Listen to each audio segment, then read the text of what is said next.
Hi, this is the economic capsule under the voice of Heidie Calero.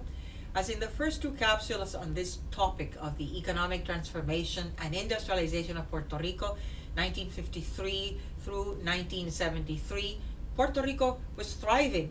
There was investment in infrastructure, there was the industrialization of Puerto Rico. We grew at average growth rates of 9, 10, even 11% real growth.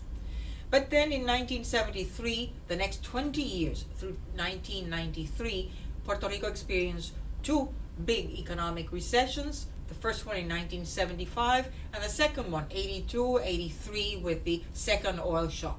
But in 1976, we had a big rescue, the program of Section 936, which enabled multinational companies, most of them U.S. companies, that came to Puerto Rico or were already in Puerto Rico, and they had additional tax benefits by expanding their production here, and then they could repatriate their profits, and the profits on their profits mostly tax-free. So tremendous stimuli for pharmaceuticals, for electronics, and for medical instruments, scientific instruments as well.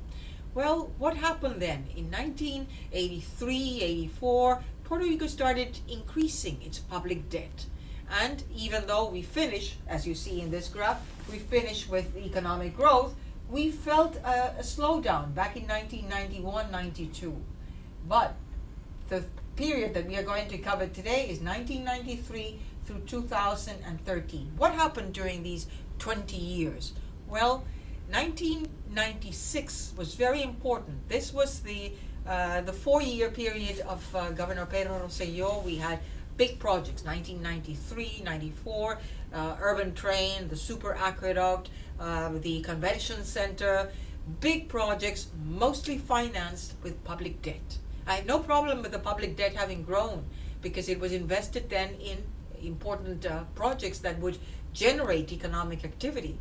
The problem is that after that period, we started seeing an increase in public debt, which generated no investment.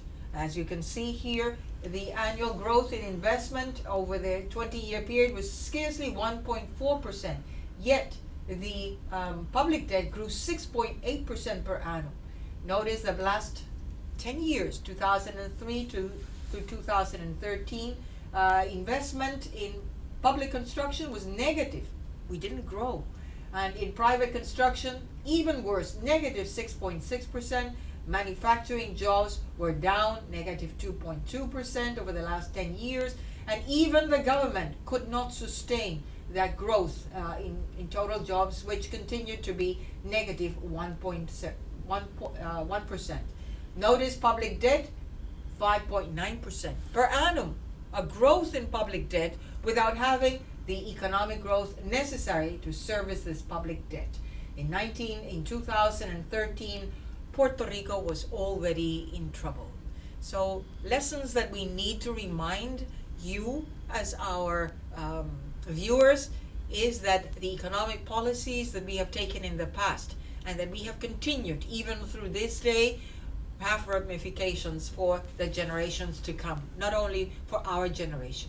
In our next economic capsule, we are going to cover the current period, 2013 through 2020, to recapitulate or re-summarize what has been happening. Why is Puerto Rico in the mess that we are in? Thank you.